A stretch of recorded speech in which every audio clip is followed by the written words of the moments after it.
баршаңызға сәлем. Сіздермен бірге бүгін сүзбе қосылған пәтернан дайындайтын боламыз.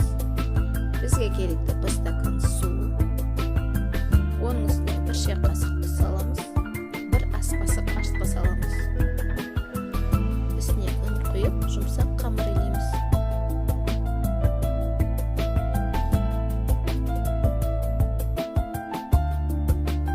Оның үстіне 2 ас қасық сұйық май қосамыз.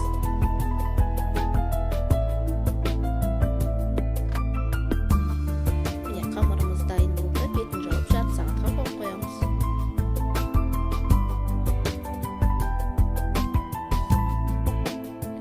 Міне қамырымыз көтеріліп дайын болды. Барлығын бөлшектерге бөліп шығамыз.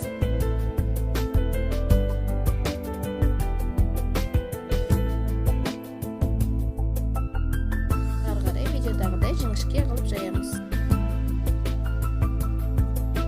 Үстіне сары майымызды ерітіп жағамыз.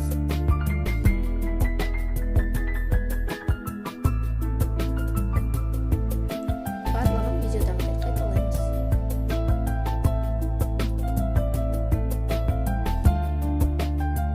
Үстіне сүзбемізді саламыз.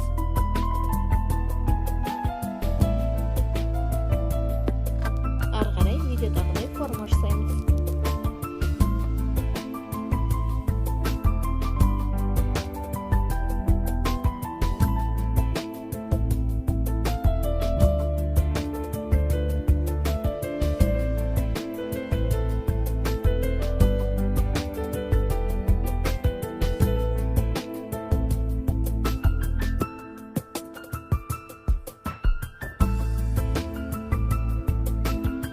Дайын болғаннан кейін бетін жауып көтергенше қойып қоямыз.